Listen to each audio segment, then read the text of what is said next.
The moment Jonathan Roumie heard Whoopi Goldberg accuse him of hating Jesus on live television, everything changed. "You're making money off Jesus while teaching people to hate the very message he preached," she screamed, pointing directly at the beloved actor who brought Christ to life for millions in The Chosen. The accusation was devastating that this man, revered for his portrayal of the Savior, actually despised everything Jesus stood for. His response would leave her completely speechless. The studio fell into absolute silence as millions held their breath, waiting to see how the man who'd embodied Christ's love would answer such a crushing blow. In that sacred, terrifying moment, Jonathan Roumie was about to deliver words that would echo through eternity. 2 hours earlier, Jonathan had knelt in prayer in his Manhattan hotel room, asking for wisdom for the interview ahead. He knew the view wouldn't be easy, but something in his heart whispered this moment was meant for something greater than television. The invitation had come as a promotional opportunity for The Chosen's latest season. Though Jonathan sensed God had different plans, Whoopi had been watching The Chosen with growing frustration, not at the production quality, but at what she saw as its narrow interpretation of Christianity. In her mind, the series promoted an exclusive view that contradicted her spiritual beliefs, a blend of traditions rejecting Jesus as the only way to God. This interview was her chance to confront what she viewed as religious intolerance disguised as entertainment. As Jonathan arrived at ABC Studios that morning, he carried his grandmother's wooden cross in his jacket pocket. A security guard recognized him immediately, whispering, "My family loves The Chosen, Mr. Roumie. You brought Jesus to life for us." Jonathan signed autographs for crew members and prayed with a makeup artist whose mother was sick, settling into the green room with quiet confidence that God would use whatever happened for good. The stage was set for a confrontation that would echo far beyond the studio walls. As two worldviews prepared to collide in the most unexpected way, neither Jonathan nor Whoopi knew they were about to participate in a divine appointment that would transform hearts across the nation. The interview began cordially enough, with the usual pleasantries about The Chosen's success and Jonathan's background as an actor. Whoopi smiled warmly as she introduced him to the audience, praising his talent while carefully laying the groundwork for what was to come. "Jonathan Roumie has captivated audiences worldwide with his portrayal of Jesus Christ," she said, her voice carrying an undertone that suggested deeper waters ahead. The other co-hosts asked about his preparation for the role, his research methods, and the show's impact on viewers around the globe. Jonathan answered thoughtfully, sharing stories of fans who'd found faith through the series, always deflecting praise and pointing to the larger purpose behind the work. "It's humbling to hear how the show has touched people's lives," Jonathan said, his voice carrying genuine warmth. "But I want to be clear, I'm just an actor. The real Jesus is the one changing hearts, not me." He spoke of the extensive research he'd done working with religious scholars from various backgrounds, studying Aramaic and spending countless hours in prayer and meditation to authentically portray Christ. His humility was evident as he described the responsibility he felt toward both believers and skeptics who watched the show. "I never want to get in the way of someone's relationship with God," he added, a statement that would prove ironically prescient. The audience responded warmly, but Whoopi's expression had begun to shift, her smile tightening as Jonathan spoke about the real Jesus. As the conversation continued, Whoopi began to probe deeper, her questions becoming more pointed. "The show presents a very specific interpretation of Christianity," she said, her tone still measured, but carrying a sharper edge. "Some critics argue that it promotes an exclusive view of faith, that Jesus is the only way to God. Don't you think that's potentially harmful in our diverse society?" Jonathan paused, recognizing the question for what it was: not a casual inquiry, but a challenge to the very foundation of his faith. He looked directly at Whoopi, his eyes kind but unwavering. "I believe what Jesus himself said, that he is the way, the truth, and the life," he replied gently. "I'm not here to force that on anyone, but I can't deny what I believe to be true." The studio audience murmured, sensing the tension building. Whoopi's mask began to slip as Jonathan's response triggered something deep within her. Her years of promoting spiritual relativism, her belief that all paths lead to the same destination, collided with his quiet but firm conviction. "But that's exactly the problem," she said, her voice rising slightly. "When you say Jesus is the only way, you're essentially telling billions of people that their faith traditions are wrong. How is that loving?" The question hung in the air like an accusation, and Jonathan felt the weight of millions of eyes upon him. He thought of the Buddhist monk he befriended during his research, the Muslim scholar who'd helped him understand first-century Palestine, the Jewish rabbi who'd become a close friend. His faith hadn't made him love these people less, it had made him love them more deeply, with an urgency born of genuine care for their eternal souls. "Whoopi, I have friends from many faith traditions," Jonathan replied, his voice steady despite the growing tension. "My belief that Jesus is the way doesn't make me love them any less. In fact, it makes me love them more, because I want them to experience the same hope, peace, and salvation I've found. He spoke of specific friendships, of interfaith dialogue, of his deep respect for people of all backgrounds. Truth isn't intolerant just because it's exclusive, he continued. If I told you there was only one cure for a deadly disease, would that make me hateful, or would it make me caring enough to share what could save your life? The analogy was simple, but powerful, and several audience members nodded in understanding. Whoopi, however, was not swayed. If anything, his response seemed to fuel her frustration. The other co-hosts exchanged glances, recognizing that this conversation was veering into territory rarely explored on daytime television. One attempted to lighten the mood with a question about Jonathan's other acting projects, but Whoopi wasn't finished. She'd been building to this moment, and Jonathan's respectful but unwavering stance had touched a nerve she hadn't expected. Let me ask you something more direct, she said, leaning forward in her chair. Do you believe that I, as someone who finds truth in multiple spiritual traditions, am going to hell? The question was like a slap across the studio, raw and confrontational. The audience gasped audibly, and the cameramen zoomed in to capture Jonathan's response. This was the moment Whoopi had been building toward, a question designed to force him into either compromising his faith or appearing judgmental on national television. Jonathan closed his eyes for a brief moment, not in hesitation, but in silent prayer for wisdom. When he opened them, his gaze met Whoopi with a compassion that caught her off guard. Whoopi, that's not my judgment to make, he said softly, but I care enough about you to share what I believe could save not just your life, but your soul. Jesus said, I am the resurrection and the life. Whoever believes in me will live even though they. I'm not condemning anyone, I'm offering hope. His voice carried no trace of superiority or judgment, only genuine concern. If I believed you were in a burning building, wouldn't you want me to tell you about the exit? The metaphor was simple, but devastating in its clarity, and the studio fell into a profound silence. If you believe that's true love in action, comment hope below. Even Whoopi seemed momentarily at a loss for words, unprepared for the gentleness with which he delivered such an uncompromising message. But the moment of silence didn't last long. Whoopi's frustration boiled over as she realized that Jonathan's kindness had somehow made his position even more challenging to counter. That's exactly what I'm talking about, she exclaimed, her voice rising. You're sitting here using your platform as Jesus, telling people their beliefs aren't enough. How is that different from the religious extremists who've caused so much pain throughout history? The accusation stung the air like a whip, and Jonathan felt the weight of centuries of religious persecution and hypocrisy being laid at his feet. The audience was riveted, some nodding in agreement with Whoopi, others looking uncomfortable with the comparison. Jonathan's co-stars from The Chosen flashed through his mind, the Jewish actors, the diverse crew, the interfaith friendships he'd formed. How could he explain that true Christianity was the opposite of extremism? Whoopi, I understand your concern, Jonathan said, his voice remaining calm despite the escalating tension. Religious extremism has caused tremendous pain, and I grieve over that. But what Jesus taught was the opposite of hatred or violence. He said to love your enemies, to turn the other cheek, to serve others before yourself. He spoke of the early Christians who were persecuted for their faith, not persecutors themselves, of Jesus weeping over Jerusalem, of the command to love God and love others as the greatest commandments. When Christians have acted contrary to those teachings, they weren't following Jesus, they were betraying him. He continued, my faith calls me to wash feet, not wield swords.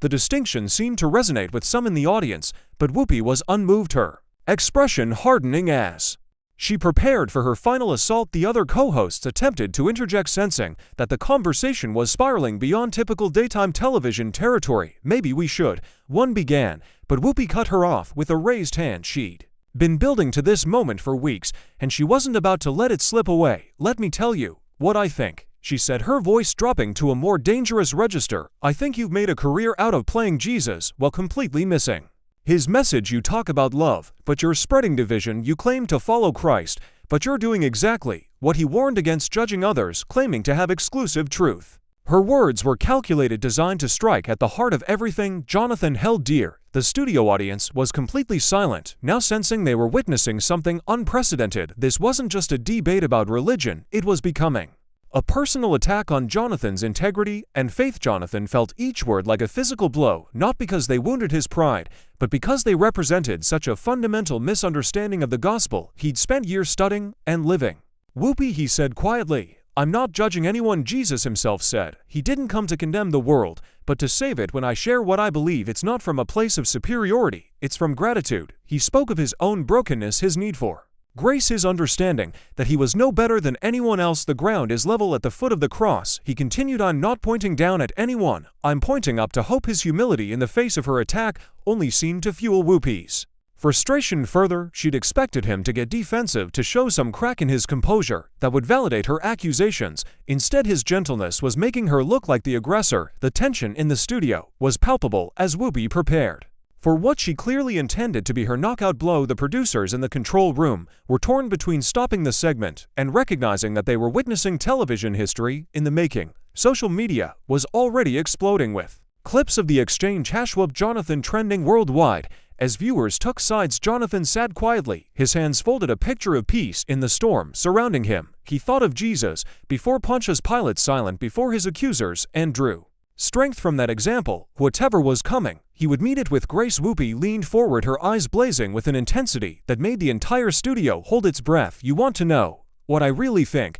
Whoopi said, her voice carrying a finality that suggested she was about to drop a bomb. I think you're a fraud. I think you built a career playing Jesus while completely betraying everything he stood for. You talk about love, but you're preaching hate. You claim to follow Christ, but you're leading people away from his true message of universal acceptance and love. The words hung in the air like poison, and the audience gasped at the directness of the attack. Jonathan's face remained serene, but those who knew him well could see the slight tightening around his eyes, not from anger, but from deep sadness. He was being accused of the very thing he dedicated his life to avoiding, misrepresenting the Savior he loved so dearly. Oh, the studio fell into a silence so complete that the hum of the cameras seemed loud. Jonathan closed his eyes for a moment, and when he opened them, they were glistening with unshed tears, not of hurt, but of compassion for the woman sitting across from him. Whoopi, he said, his voice barely above a whisper, but somehow carrying to every corner of the studio. I'm sorry you see it that way, but I have to ask you something, and I hope you'll really consider it.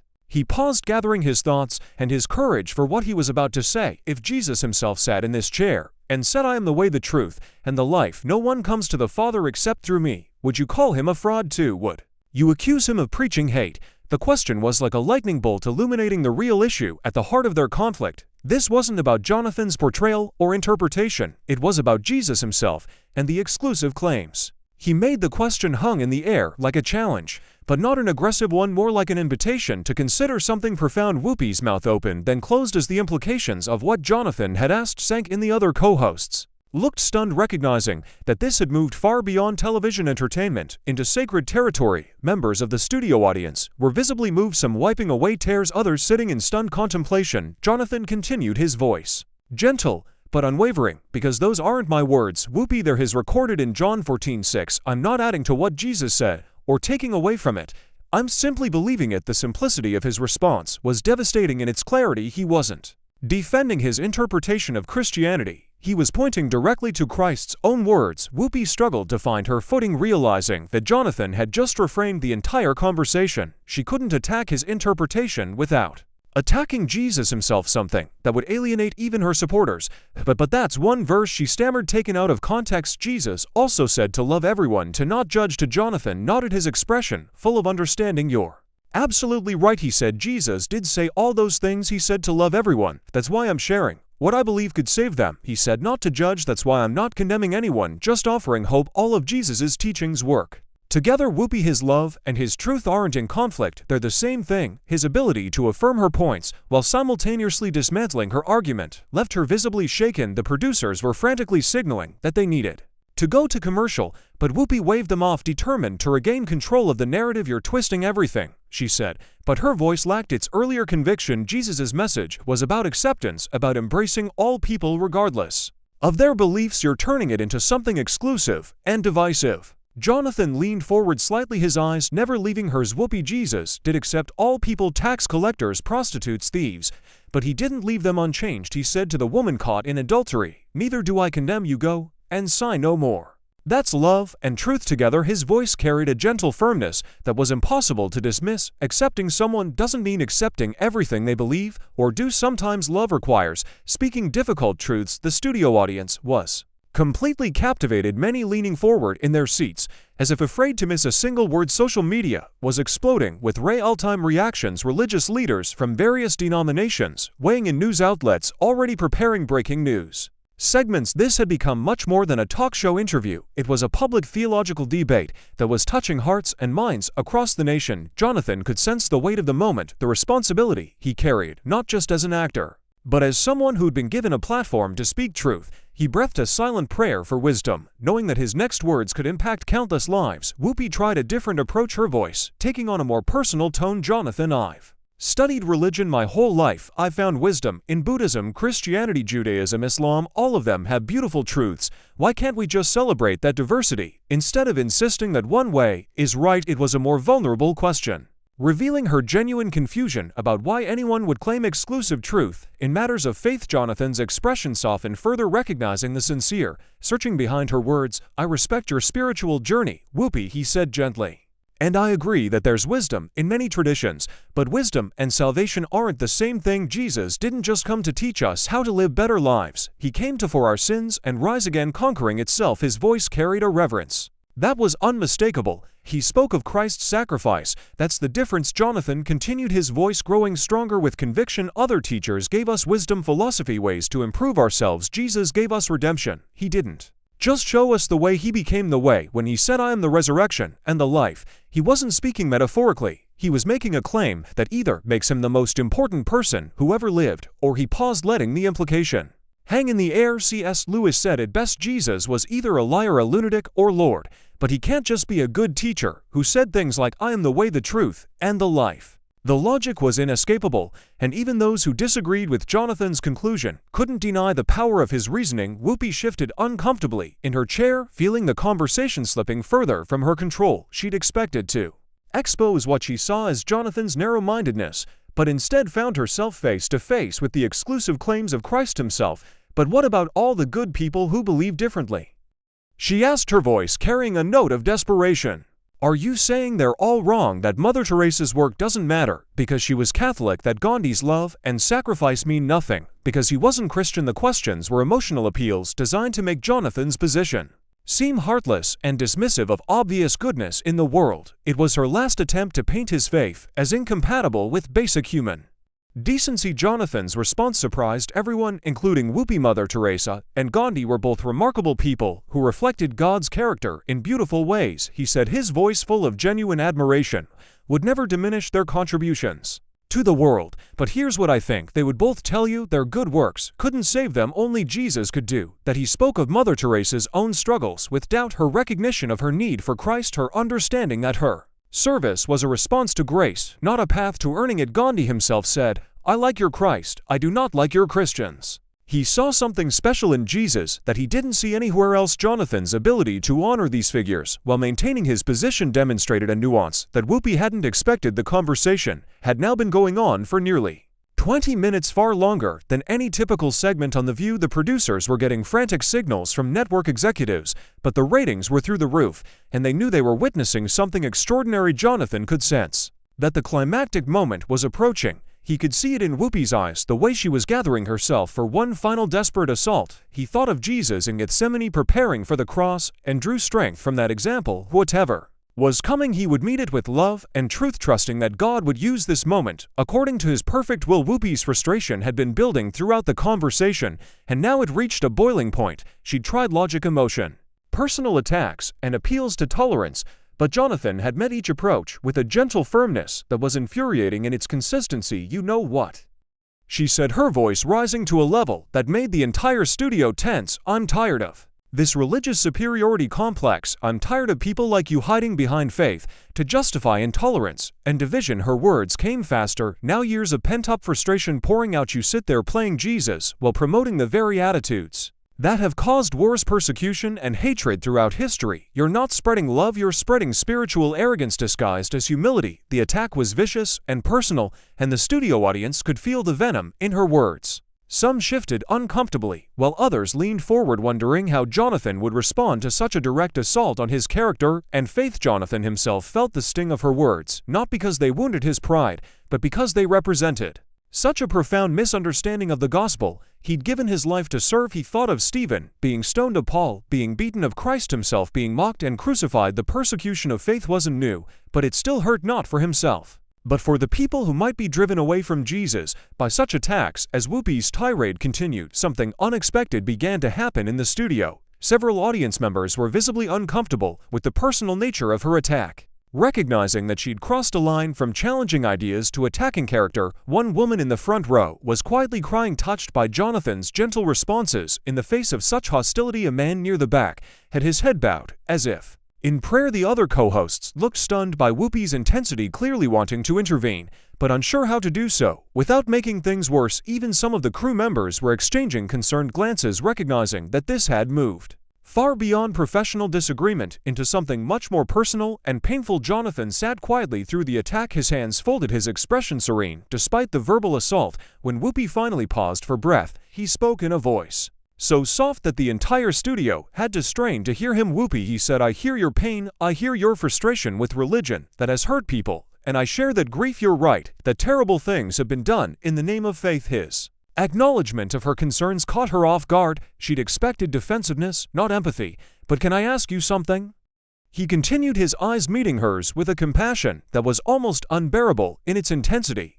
"What if the problem isn't with Jesus, but with people who failed to follow him? What if the hate you've experienced isn't from Christ, but from those who betrayed his message?" The question hung in the air like a lifeline thrown to a drowning person. For the first time in the entire conversation, Whoopi seemed truly speechless, her mouth opening and closing as she struggled to find words. Jonathan continued, his voice growing stronger, but remaining gentle. "I've seen the damage done by religious hypocrisy too.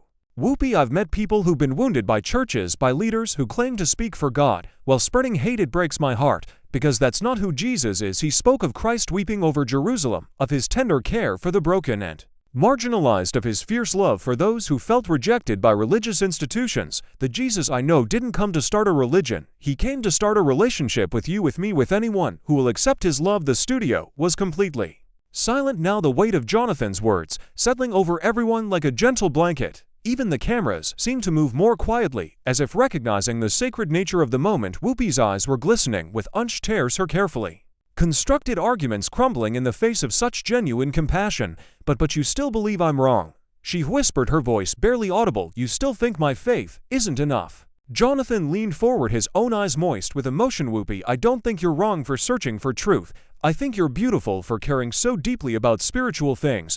But I believe with all my heart that your search can end in Jesus, not in religion, not in rules, but in a person who loves you more than you can imagine." The moment was electric with possibility, the air thick with the presence of something beyond human understanding. Several audience members were openly crying now, touched by the raw authenticity of the exchange. Social media was exploding with responses from around the world, atheists admitting they were moved by Jonathan's gentleness, Christians praising his courage, people of all faiths engaging in respectful dialogue sparked by what they'd witnessed in that studio. Barriers were breaking down, hearts were opening, and the gospel was being demonstrated in real time. Jonathan could sense that God was doing something special, something that transcended television, or celebrity, or even religious debate. This was about souls, about eternity, about the power of love to overcome fear and anger.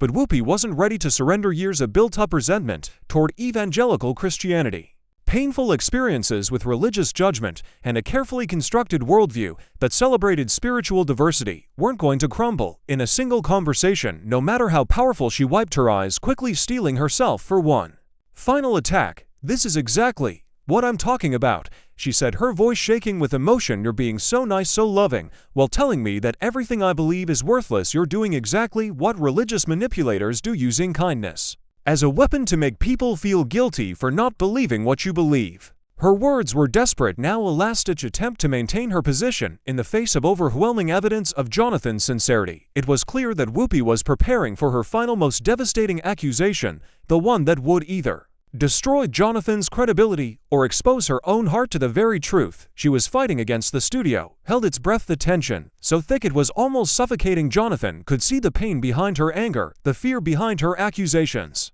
the deep spiritual hunger that drove her to attack what she most needed to embrace. He breathed a silent prayer, asking for the words that could penetrate years of hurt and misunderstanding. The moment that would define both their legacies was about to unfold, and everyone in that studio and watching around the world knew they were about to witness something that would echo through eternity. Whoopi stood up suddenly, her chair scraping against the studio floor with a sound that seemed to echo Through the silent space, her face was flushed with emotion, her hands trembling as she pointed directly at Jonathan. "You want to know what I really think?"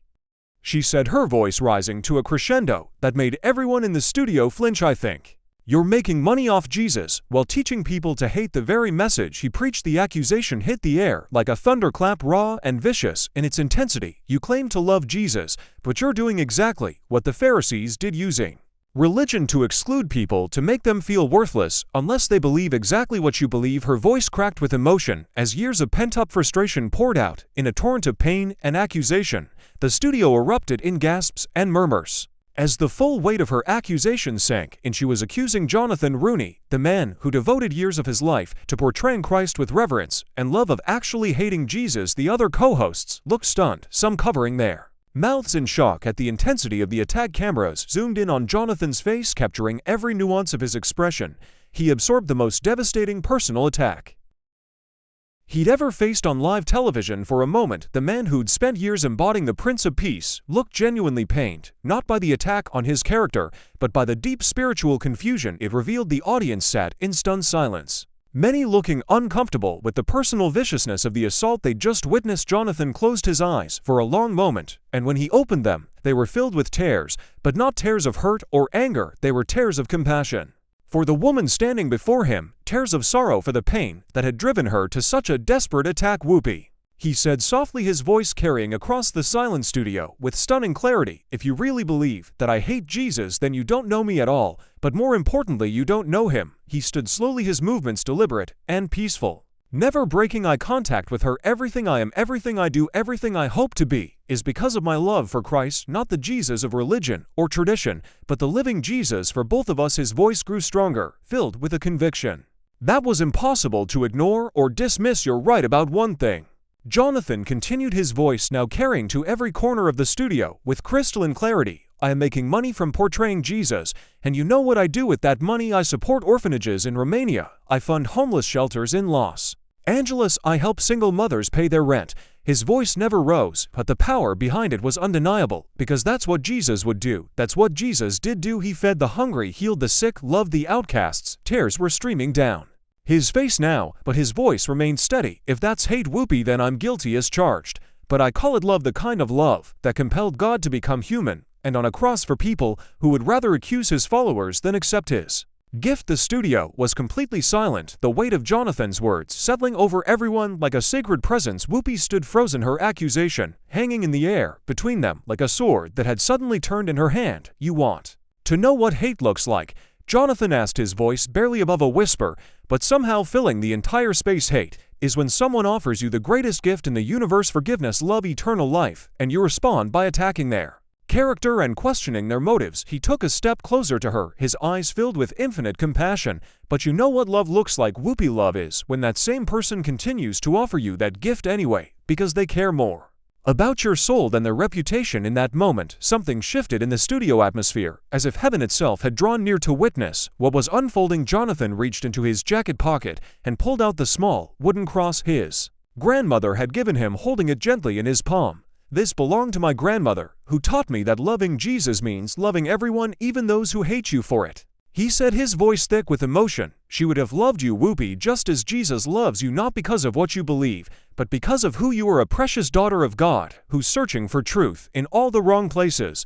The cross seemed to catch the studio lights, casting a small shadow that fell between them like a bridge spanning an impossible divide. "I'm not your enemy, Whoopi. I'm just a broken man who found healing in the only place it can be found, and I want that same healing for you." Whoopi stood motionless, her earlier anger completely evaporated, replaced by something she couldn't quite name, a mixture of shame, confusion, and unexpected longing. The studio remained in absolute silence, as if everyone was afraid to break the sacred spell that had fallen over the space. Slowly, tears began to flow down her cheeks, and she sank back into her chair, her hands covering her face. I don't understand," she whispered, her voice muffled by her hands. "I've been so angry for so long at religion, at people who claim to have all the answers." As she looked up at Jonathan, her eyes red with tears, "I've been angry at Jesus himself, because so many people have used his name to hurt others." Her confession was raw and vulnerable, a complete reversal from her earlier attacks. Jonathan immediately knelt beside her chair, his own heart breaking for the pain she'd been carrying. "Whoopi, you have every right to be angry about that,"